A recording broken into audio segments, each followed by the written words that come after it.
thank you very much, everyone, for joining us today. We have a great pleasure to introduce you to this great panel. Excuse me. So we have Geraint Davies from the Cambridge Doughnut Economic Action Group, Paul Frainer, Assistant Director, Strategy and Economy, Greater Cambridge Shared Planning Service, Councillors Rosy from the Cambridge City Council, Philipp Veerport from the Sortition Foundation, and Ruth Sapsed from the Cambridge Curiosity Imagination. Now, it's a great panel from many very different angles, and we'll all be talking about, what climate change means for basically for the local communities. So without further ado, I'll pass on to Geraint Davies, or also known as G. So G, I'll just stop sharing my slides and I'll get you on here. There we go. Thank you, Ruth, and welcome everybody. Okay, I'll put my screen share up.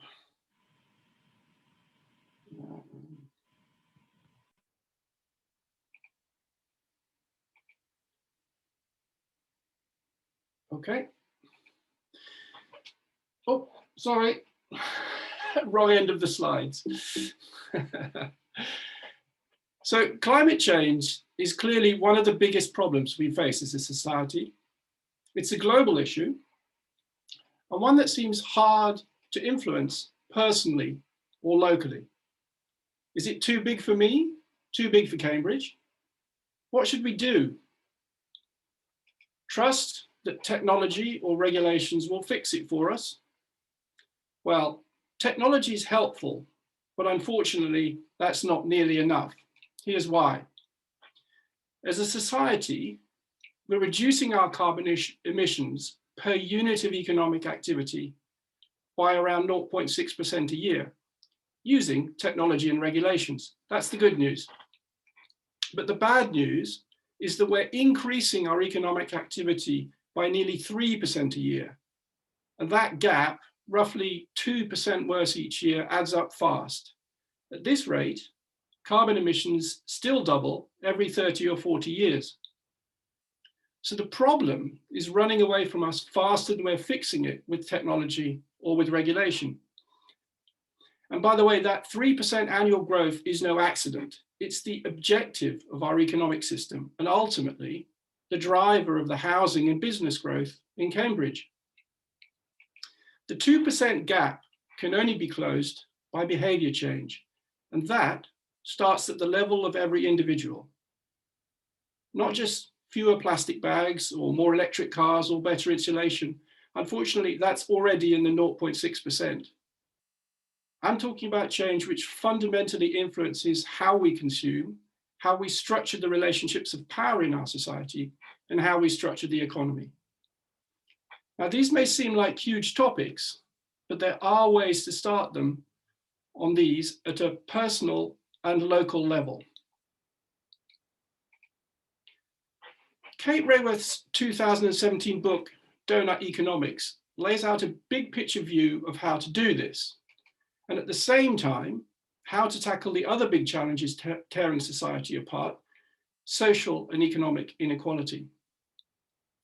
Part of the answer is to lose our obsession with GDP as the main measure of progress and replace GDP growth with more human and environment-centric goals. Now, a few minutes is too short to do justice to a whole book, which has now become a global movement, but here's a summary. The book advocates a more circular use of industrial materials and regenerative use of biological resources, and also a positive view of humans as fundamentally social and collaborative creatures, rather than selfish users of economic resource. A core role of Kate's vision for a more planet and people-friendly economy is played by communities, collaborative social groups that are distinct from business or government, and which will eventually need to play similar roles, to gain similar levels of power to business or government through their collaborative efforts.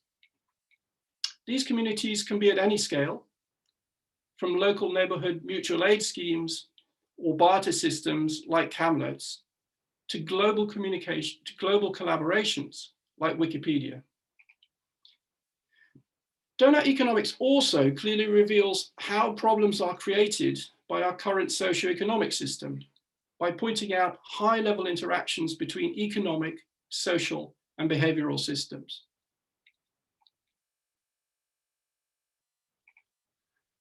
Today, we're talking about how we can build political momentum at the local scale.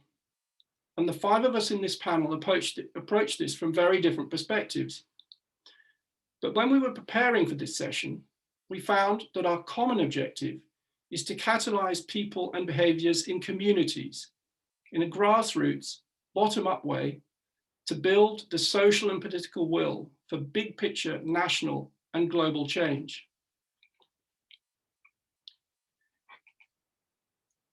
It seems that we are trying in our different arenas to help people in Cambridge to enhance or rediscover their sense of belonging to a community, their sense of agency, of being able to influence the society and the environment we live in.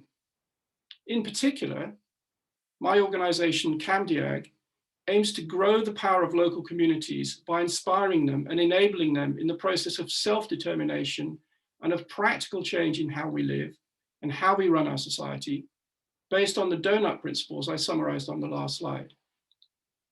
If you're listening today, you can work with us or any of the many other local organizations working towards the same aims. And we encourage everyone here today to ask themselves these questions. What part of this can I own? Where can I help catalyze behavioral change? Thank you, and I'm looking forward to the rest of today's discussion.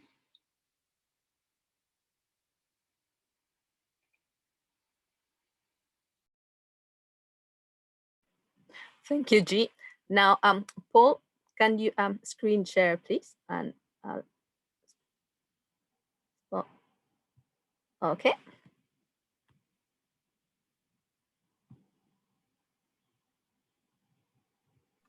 Hopefully you can all see that. Can you see that, Antoinette? Not yet. Sure. Oh, yes, now. There we go. Yes. Thank you very much. Good morning, everyone. It's really lovely to be here and thank you for having me. So I think I'm going to pick up the slightly drier regulatory side of what we think in terms of planning and climate change and how we feel that the planning system can and can't help with reaching our goals towards a net zero future. So from, hang on a second. From the beginning. There we go. So I've stolen this slide essentially from the Commission for Climate Change, but it does give a good picture of some of the roles and issues that we sort of face when we're dealing with this. And as Geraint has mentioned, this is a systems issue. There's not one particular thing that's going to solve this. This is a number of different things, some big and some small. And as I said, we're going to focus on some of the smaller stuff.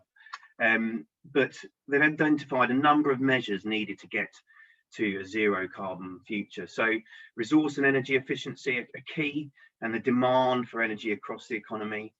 Societal choices, and you'll see in this graph, you'll see 53% of the measures are within behavioural change. And I think that that's a really interesting one because, you know, one of the main things that we have to face as a really complex issue is the behavioural change that goes alongside how we achieve, you know, the targets that we're all looking to achieve.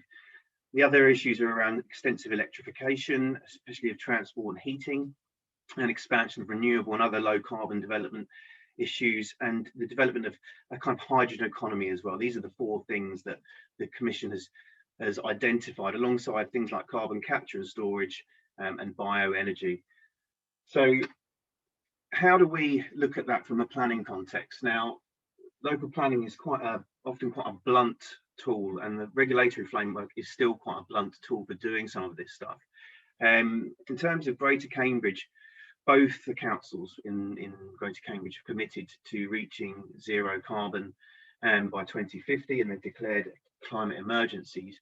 And also the councils, over 100 councils in the UK have been put on notice by Client Earth, who are a legal firm dealing with environmental injustices, to actually reach those targets and embed our zero carbon policies within our local policies.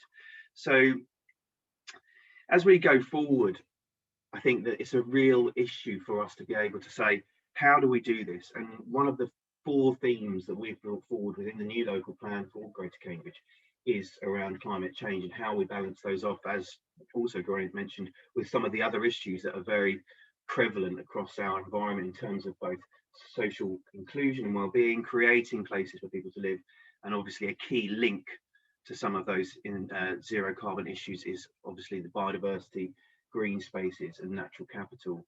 And I think, going forward, policies will have to look incredibly different from how they do today for us all to be able to deliver on this. And national policy at the moment is probably not strong enough in many areas to also facilitate that local policy. So we need to be pushing in lots of different directions from that kind of regulatory perspective.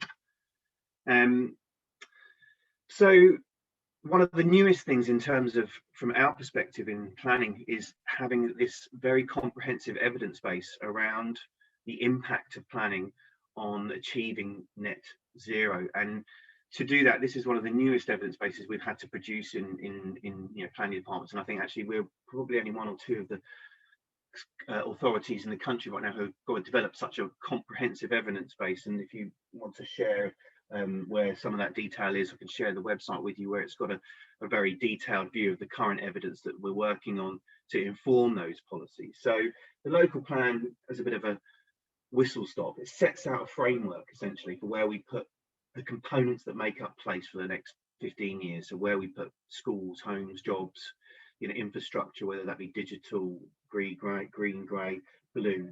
And then it sets policies that help us ensure that those objectives and the visions for the plan can be achieved. The way the local plan's kind of made up is it's not just a finger in the air, it's built from core evidence bases or research bases that tell us the current picture and then tested through periodic consultation. And at the end of that process, it's very rigorously examined by government and Secretary of State, Planning Inspectorate, to test whether the plan is sound, whether it's deliverable, whether it meets the requirements of the legislative requirements, but also the requirements we set out in the vision. And then as we go forward every year, those policies are measured to see whether they are effective and working. And the plan period at the moment is 5 years for review. So that's kind of the boring part of it.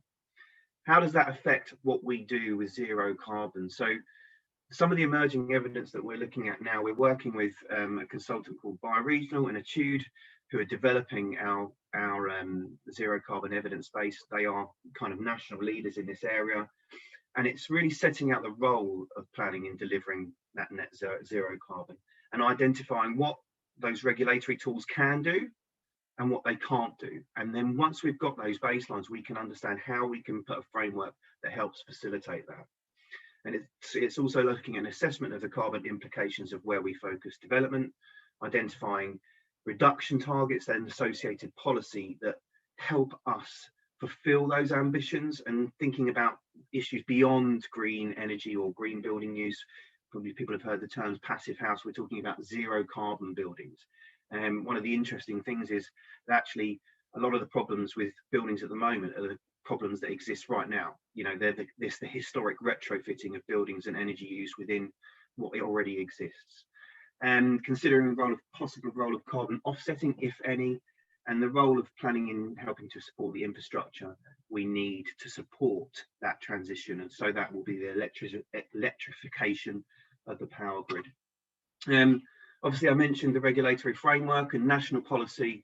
We're in a flux at the moment. The national government have released a number of different consultations over the last 8 months, notably the big planning reform, which sets a number of proposals forward. And obviously, until we understand what those are in how they've manifested through consultation, we will not know exactly what was in our gift to affect at a local level that hangs off that national policy. But it's an open interpretation of how we can move forward. And, you know, I think one of the key things is how we feed into what is required at a national level to help at local level facilitate some of that stuff. I'll stop there, and I look forward to the rest of the presentations, and well, hopefully we'll have some good discussion on it. Thank you very much, Paul. Now, Rosy, would you like to screen share your presentation, please? And I'll do the spotlight as well. Okay, Rosy. There we go. Yes, perfect. Can you see that? Yes, all good.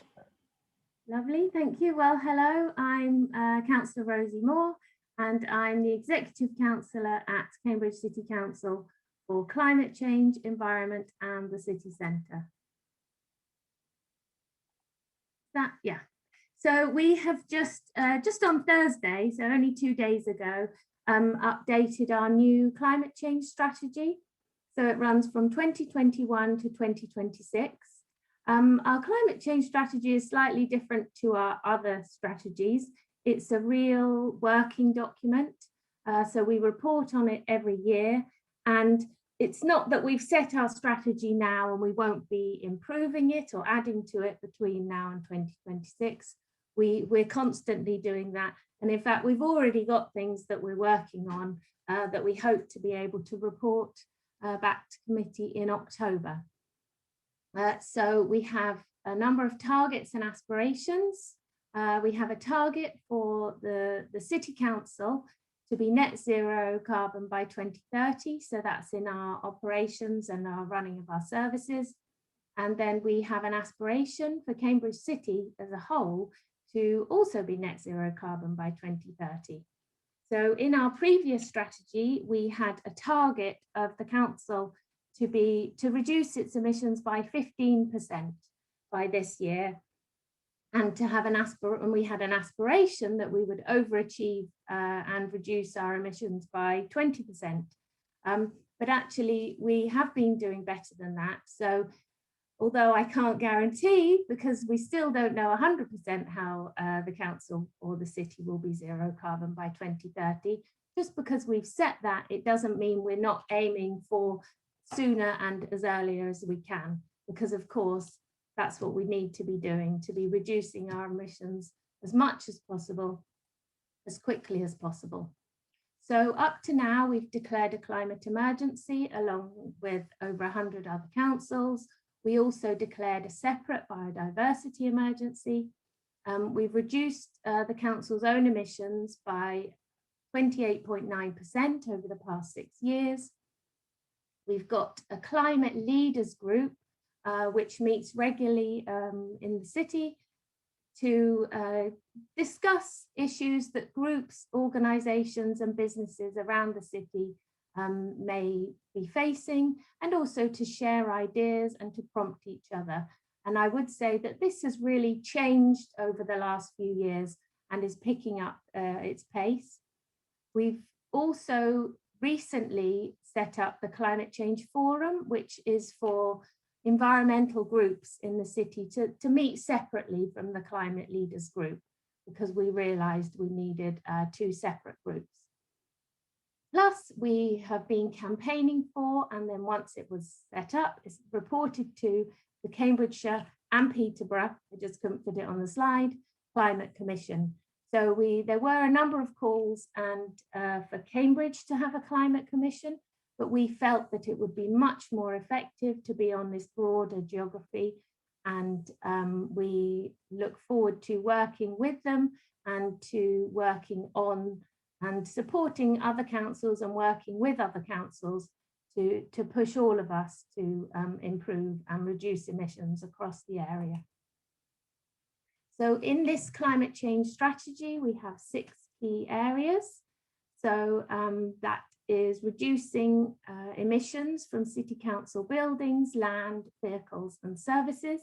And obviously in the last slide, I had a little, just one bullet point for reducing emissions by 28.9%. Of course, that has involved an awful lot of work. We've invested over £1.4 million We also apply where possible for government grants. And our biggest emitter or cause of carbon emissions from the City Council estate is our swimming pools and our leisure centres. So we've been very lucky this year to win a grant from government, or 2 grants, one for Parkside and one for Abbey Pools, to reduce those emissions even further. Plus we have work in progress, hopefully, for the next stage of that, because we want to reduce emissions whilst running services, but we actually want to maintain those services. They're vital services to the people of Cambridge, things like collecting the waste. That's the second chunk of our emissions. So it's important to maintain services whilst reducing emissions. So the other key areas are to reduce energy consumption and emissions from homes and buildings in Cambridge. We have our own council houses, so we have a strategy in place to retrofit our own homes, plus we are also building homes. So we have a plan for those buildings. The new buildings will be net zero carbon by 2030. Reducing emissions from transport. We're not the Highways Authority, but there's lots that we can do, working with the county, with GCP, with the combined authority, to move to more walking and cycling infrastructure, but also we need better public transport in Cambridge. We do collect the waste, so we do have more control over reducing the consumption of resources and increasing recycling and reducing waste. So our shared waste service is always campaigning, and I would say that everything that we do has a partnership element to it. We have a partnership of councils across the Cambridgeshire and Peterborough Authority so that we can run campaigns together and have a greater impact. Our previous climate change strategy had essentially those 4 key areas, but this year we have added promoting sustainable food. So that's slightly more outside the scope of the City Council's either direct control or powers of leadership, I would say. But obviously food, number one, it's totally vital to all of the residents of Cambridge, but it has quite a large impact on climate change in the city and also globally. So we feel that it's important to have it in our strategy. So we have a number of projects to promote sustainable food, working with Cambridge Sustainable Food, and also to support food waste reduction. And then last but not least, because we do recognise, unfortunately, that climate change isn't just something in the far distance, but it is happening, supporting council services, residents and businesses to adapt to climate change. We've got, sorry, it was very difficult to fit so much in. So we do have a number of policies already that support this. So all of our new licensed taxis from April of last year must be electric or ultra low emission. We have our own strategy so that all of our own council vehicles now must be electric as standard unless it's really not available. And we're putting in the necessary infrastructure so that all of our vehicles will be electric by 2028. We've got our air quality action plan, the sustainable food policy. Of course, as Paul Frainer mentioned, there's all of the work on the local plan. And then following our climate emergency declaration, working with Cambridge Carbon Footprint, we established our Cambridge Climate Charter. This is a place where individuals and also businesses can get information on how to reduce their own emissions. So I'd ask you all to sign up and pledge to reduce your own emissions. And last but not least, shouldn't we just be doing all this anyway? Everything that we're doing is improving our lives, making our city greener, cleaner and more pleasant to be in. Thank you. Thank you very much, Rosy. Now, Philip, would you like to share your screen now and put you in the spotlight as well? Oops. Yeah, thank you. I hope you can all see my slides now. Yes. Perfect.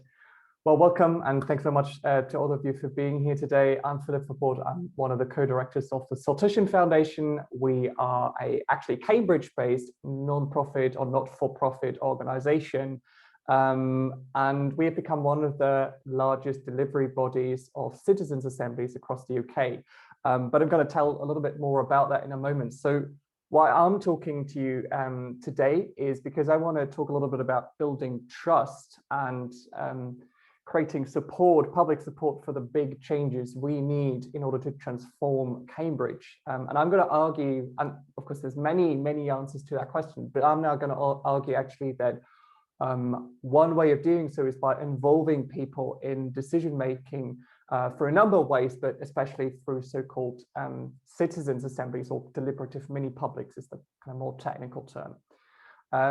Now, what's the problem? The problem is that we need to build support for the policies, the regulations, the measures we need to put in place in order to bring Cambridge to a more sustainable future. And I put that picture on of someone cycling on Jesus. So is it Jesus Lane or Jesus Street? I think that's in front of Jesus College at least. And you know, I'll leave it to you to think about what that might mean and what policies and regulations we could put into place in order to promote better cycling in Cambridge, remove congestion, remove cars from the road.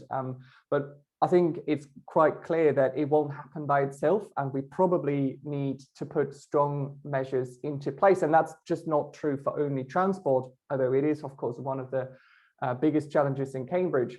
That also is true for things like planting trees or cutting trees. You know, there's a lot of controversy around that as well. Things like how do we retrofit homes and who's going to pay for that, etc. So there's a lot of measures we need to take, and they will definitely strongly affect people's lives, citizens, individuals' lives. And sometimes what we see is that there can be strong opposition to this. Sometimes even just from a small group, not a very small but vocal group, that prevent us from making that progress. Just because change is always something that is difficult to embrace for some people. And the question is, what do we do about this, and how do we make those changes kind of democratic and make sure that everybody has a say in this? And now, again, there are several solutions to this, and I'm just going to offer one perspective.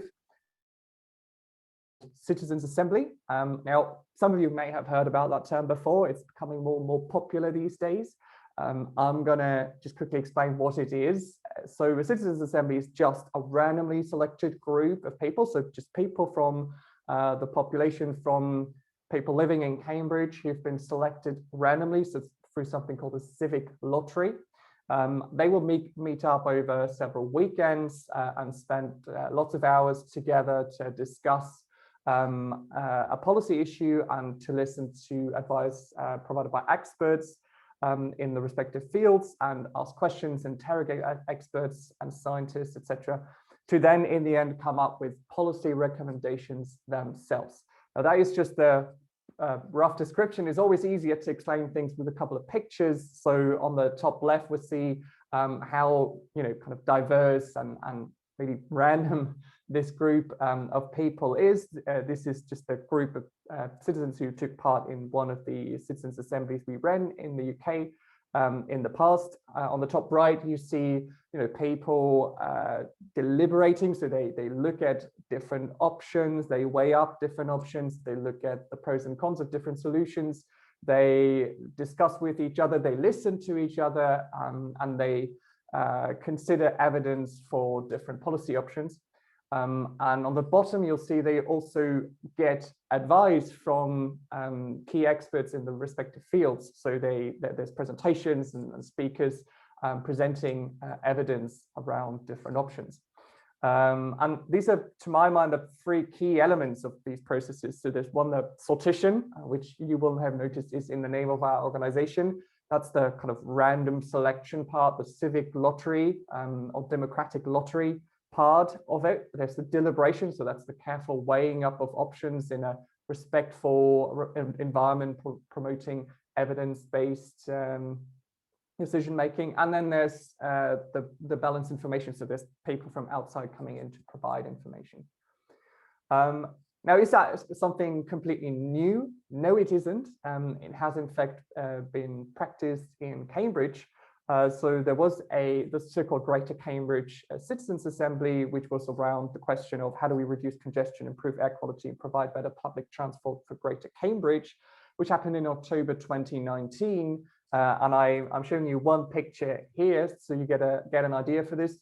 We're still waiting to see how the proposals and the recommendations put forward by their assembly will be taken forward by the Greater Cambridge Partnership in order to really make those changes for improving public transport, reducing air quality, etc. And also, which will also have an impact because of transport having a great impact on having a great carbon footprint. That will also have an impact on climate change, of course. So these things are happening. There are still lots of things we need to learn from them. I think it's also important to build more public understanding for them, which is why I'm here today, to make you aware of these things are happening, and I think they should happen more often where possible. Just quickly, as a summary, kind of why are we doing this? So I mentioned some of these points before, but just to list them again. So we want to create trust, because the decisions put forward by such a citizens assembly, they were made by people like you and me. So people on the assembly kind of represent you directly, not like someone who's been elected, like an elected official. It's a different type of representation. Doesn't replace it, of course, but doesn't replace elected representatives, but it gives a different form of trust to such a process. It's effective because it creates, we have new problems, such as climate change problems that have not been around before some decades ago, and we need to find new solutions for them. People make decisions based after being informed and listening to expert advice. It's deliberative. That's this kind of, not saying, oh, I just heard X or I heard Y, but actually looking at these options more carefully and weighing up the pros and cons.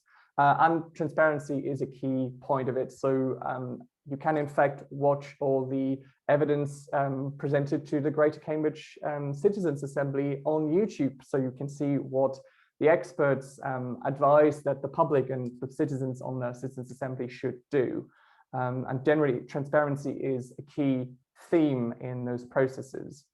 Now, that's the end of my presentation. Thanks very much for listening. I think my main message is, how do we build trust and support for the big and bold measures that need to happen for climate change?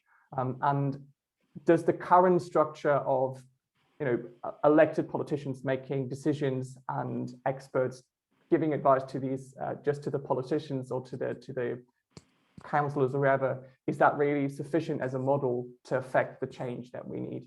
Yeah, and I'm going to stop there. Thank you very much, Philip. And now, not last but least, Ruth, would you mind sharing your screen? And please remember, for the audience, if you have any question, please keep putting them onto the Q&A section. So Ruth, let me just do spotlight so we can see your face. There we go. Thanks so much. Is that working okay?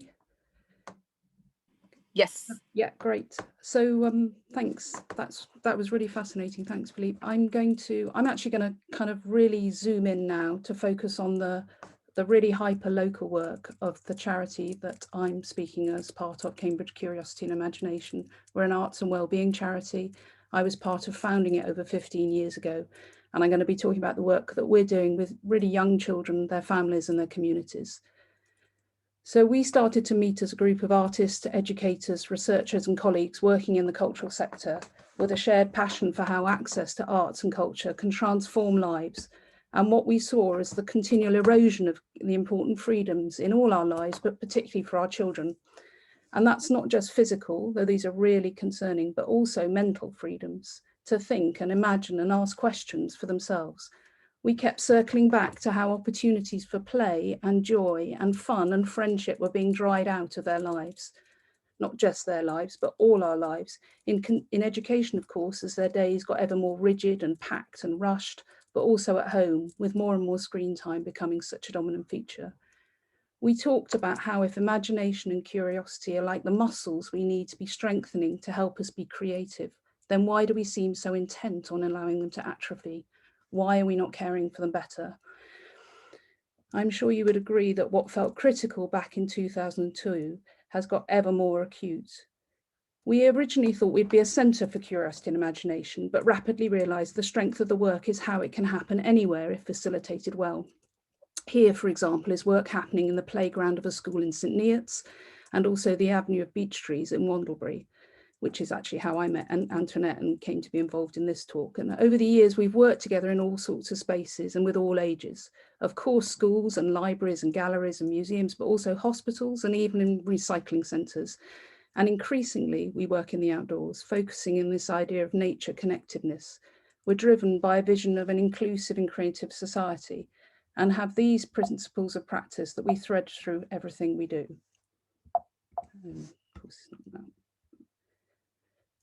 These are our principles and practice.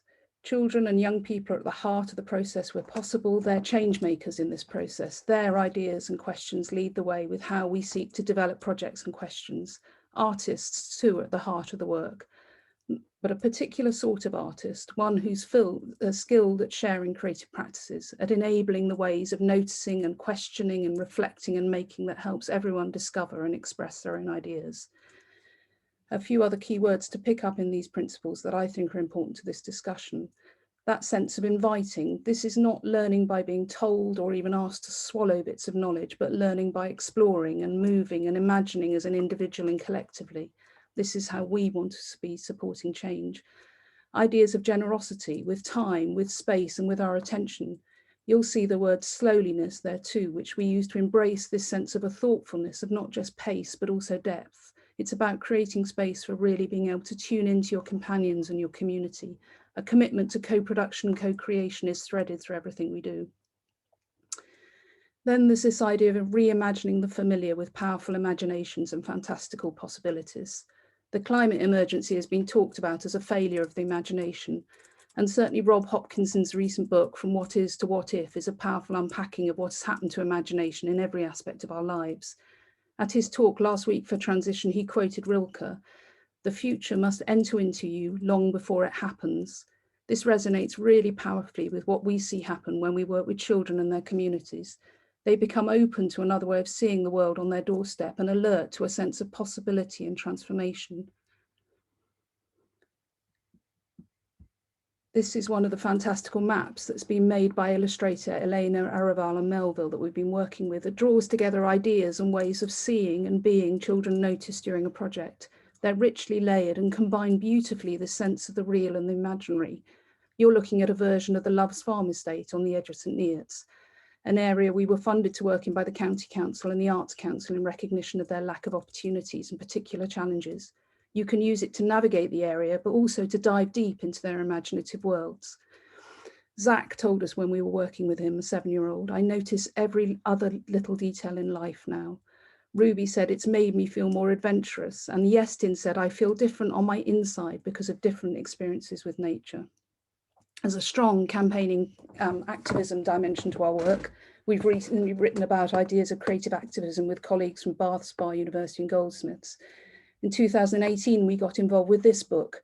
It caused quite a stir when it was published in environmental circles, but also much soul searching for those interested in children's lives because of what had caused it to be written. As Robert McFarlane said, also a patron to CCI, we're not going to love what we do not know, and what we do not love, we will not save. As a result of the campaign, we distributed a copy to most primary schools and early years settings and special schools in Cambridgeshire and Peterborough, and crucially seeded conversations about children spending time in nature. Also shown here are children from Mayfield Primary School talking to parliamentarians in 2019 about being artscapers. CCI contributes to the work of this APPG and is currently working with colleagues across the country to document what we've been describing as pockets of resistance and record them in a new report being prepared for parliamentarians. We've documented the scale of shifts in behaviours and attitudes that can happen as a result of this work in this publication, co-written with the head teacher of the school. The book is full of what it looks like from the different perspectives. The comment that I most love is from Tellis, who described it like this. He said, "There's a new strand in your brain. You see things other people didn't." The children wrote a manifesto for the work you can see here. I think it's a great set of values as we sit here now thinking about how to build greater community connectedness and activism. And I'm looking forward to talking about them next with everyone here. Thank you. Well, Ruth, thank you very much for your presentation as well. And thank you to all the speakers for what brilliant presentations. Now, I'll open the floor now with all the questions. Let me just put everybody on the spotlight. And while I put everybody on the spotlight, it seems that you know, there are many questions about, yes, you're doing X, but why are you doing Y? Why you're not doing more or fixing something else or the other? So the first question for all of you on the panel is, whose responsibility is it to drive those other activities and provide the political will for it?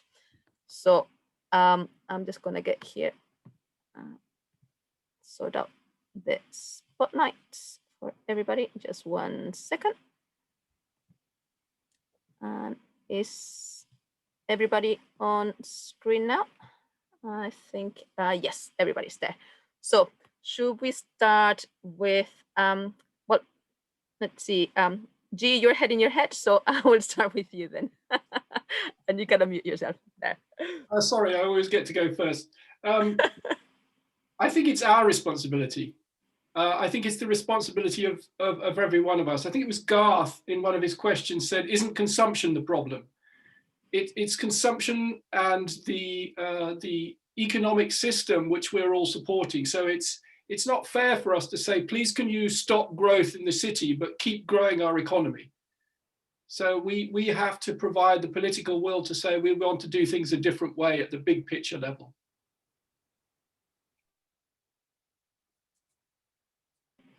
Okay. Philip, you're also nodding your head, so we'll go with you next. Okay, yeah, sure. I mean, I guess it's become obvious from the presentation I've just given that I think, you know, we need to include more people and more different types of people and have a more diverse response from people to those questions about how do we build the political support for these changes, because, you know, just by people electing representatives and then them say, okay, let's implement X because it's the right thing to do, is not going to take people with us. That's the key thing, and we have to change in so many ways and in such a drastic way that we can't expect everyone to just be on board because some scientists say, oh, there's climate change, we've got to do something about it. That's not how it's going to work out. I think, at least. So yeah, we need to find more ways to involve people in decision making.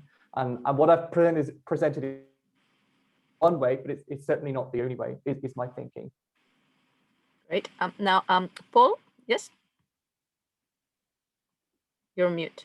Yeah, sorry. Yeah, it's a really interesting one. I agree. I think there's an agency piece here, and I think Geraint mentioned it first. I think that people don't feel like they've got agency in many aspects because maybe they are being asked the wrong questions on those things that they can't affect. But everybody has, and you know, without my professional working hat on, I think that there's a sense of needing to take ownership over what's within our own gift as well. I mean, consumption is a really interesting one, right? Because essentially consumption drives markets. So we all have an opportunity to decide how we consume and what we consume and where that goes. And that's not just products, but that's services and travel and choices about holiday or where we do things or how we do we get rid of, it's just like really basic things, isn't it? And you know, to bring it to something that's relative, I thought to myself, I've got holes in my socks, do I just buy some new ones or do I sew them up? But these are things that you make, you just have to throw them away. You throw them away because that's exactly the kind of thing that we are so doing. Actually, just as easy not to do that. So I think that there's a real shift, and we said at the beginning, this behaviour change in terms of saying, you know, what can we do personally? And if everybody does a little bit of that, then it changes a lot of things, you know, and there is agency and there is a ability to be able to affect things. Right. Ruth, you want to answer? I suppose I think of course it's about agency, and of course it's about how you you do that listening action and take seriously people's ideas. I mean, the only thing I'm always conscious about in these discussions is that we don't give the message to children that it's their problem to solve. I think there's got to be a really careful one in all this about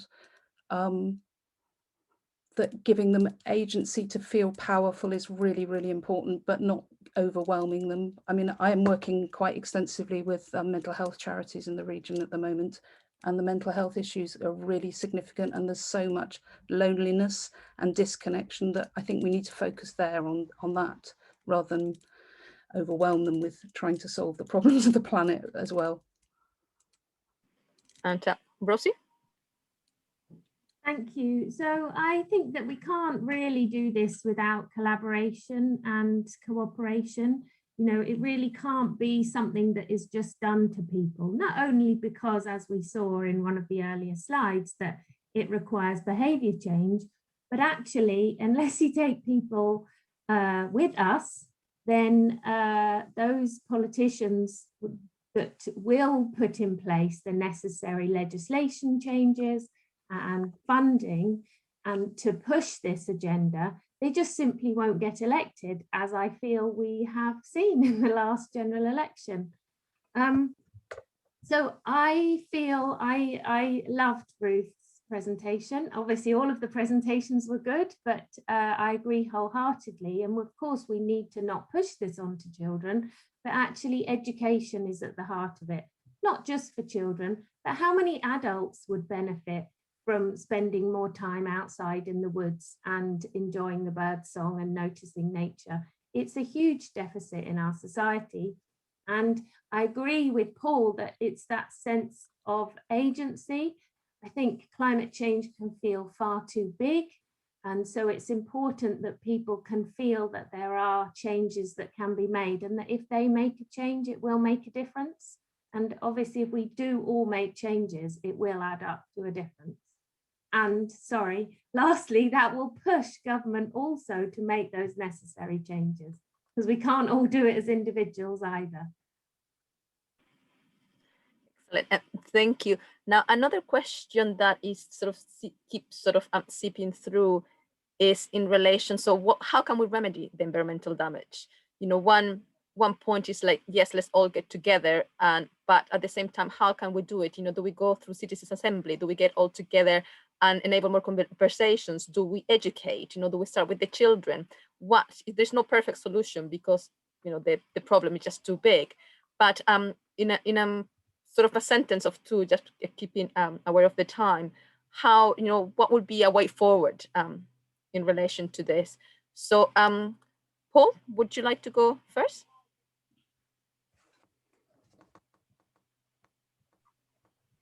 Yeah, I think and I'll try and keep it to a sentence because it's a difficult question, Antoinette, to keep in a sentence, I suppose. I mean, you know, I think in reference to what Philip was saying, I think that, you know, there's a lot of energy at the moment in a large group of people. And I think the important thing is to harness that, but also give focus on what activity that can be that actually affects it. So it's utilizing the energy that's there within, you know, a wide range of people within, you know, community, not just children, people in professionals. You know, there is energy, and how do we then harness that, but actually get it into making sure that it's focused in things that it can affect rather than things that it can't affect right now, because the minute you affect one thing, it changes the outcome, and then you can affect something bigger. You know, there's a mix of bottom up to achieve change at top down level, and I think that that's a really important thing to be cognizant of. Ruth, would you like to answer? I mean, well, I think the more opportunities that we enable people to have connections through being part of a community, and the power of the arts to do that playfully, joyfully, restoring wonder and kind of those kind of qualities, I think community connection, companionship, all of that needs putting back at the heart of what we're trying to offer to people. And schools are so hungry for it. That's my experience. Philip? Yes, so I think it's all about demonstrating that that's what the public wants. Because on the one hand side, of course, we want to protect the environment. I can't see anyone saying, no, I hate protecting the environment. Everyone wants to protect the environment. It's about trade-offs. It's about trade-offs with sustaining our economy, sustaining social justice, or creating better social justice. It's always going to be a trade-off, and a trade-off with changing behavioral changes and kind of reducing individual freedom. The moment you impose regulation and impose policies, you reduce the individual freedom of individual citizens.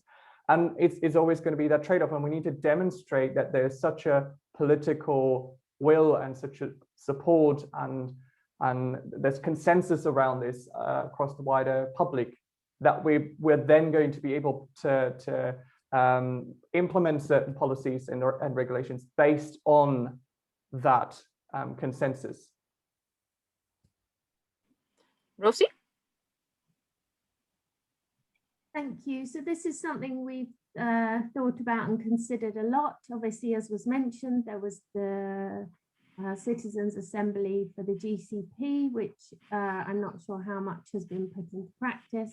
And we've had calls to do it ourselves, but the calls were to make the results legally binding, which is outside the powers of the council.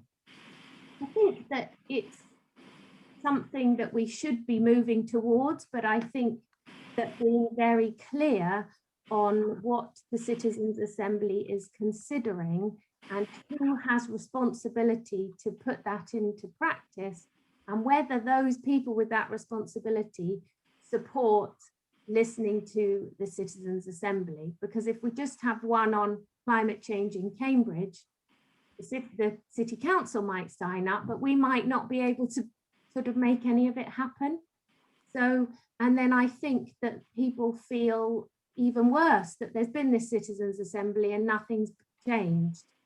So it's difficult, but I totally support the principle. And I think, for example, in Ireland, where they had them on abortion, it was really useful. So they're definitely something that we should use, but maybe more targeted. Thank you. Now I'll just check a few questions from the Q&A. Now I have a question here from Chris, and it says about there's no democratic representation. Basically, there's no progress if there's no democratic representation.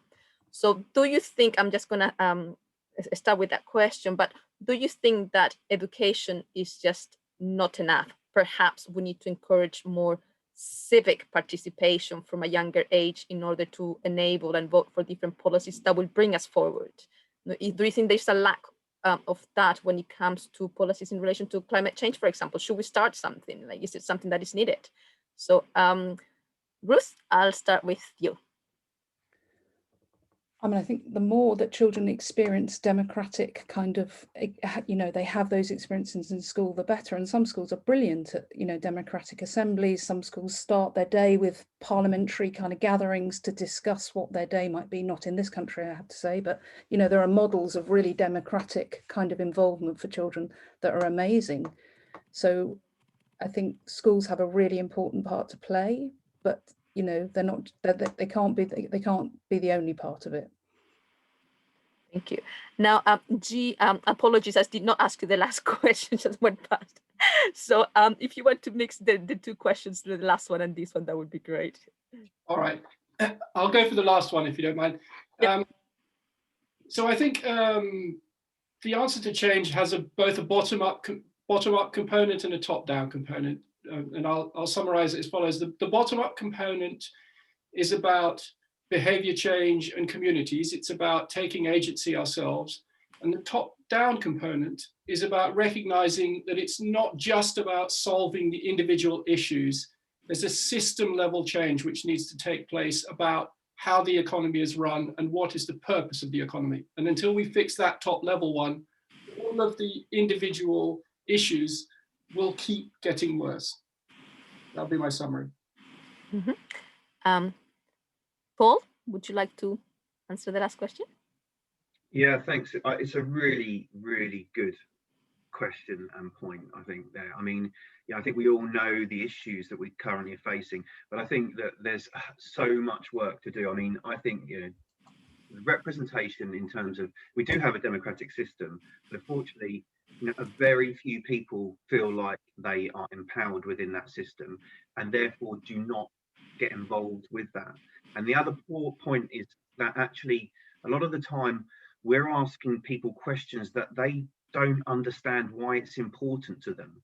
So it needs to, you know, we need to think about how we can make it easy for people to feel like they understand why they should get involved in something and what it means to have a bigger spread. And we exclude people. I mean, we exclude rafts of demographics from participating just by the way that we do things, because we have essentially, we're in this cusp between two different ages, essentially a previous time where consultation and participation was done in one way, whereas now we've got a whole new world, as certainly the digital aspect has changed that entirely in the way that people participate in something. And at the moment we're in this world, but we haven't kind of got either. And I think that it's really important that we start bringing this out into the open, engaging with more people in a different way. I don't have the answer to that, but I do say it's for everybody. And you know, so start there, guys, start there, all of us. I think that's a great starting point. So, Chris, I think that's a good point. Thank you. Rosy? Thank you. I'll be very quick. I just think that we need better education to have better democracy, actually. I just think that people absolutely don't understand the different layers of government, what councils are responsible for what, who can make change. So, for example, we've got these big elections coming up in May. How many residents actually understand which council does what or what the government is responsible for? So without that, how is it truly democratic? We can't be held to account, really, if people don't actually know what's in our gift or what we're responsible for. Excellent. And Philipp? Pass it on. Let's go to the next question. It's no point in having so many.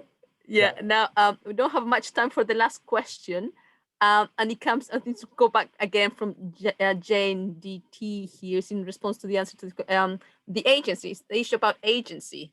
I mean, we all have agency. Are we actually really using our power, sort of, you know, individual and collective power, to bring forward more environmentally friendly, you know, climate response agenda or not?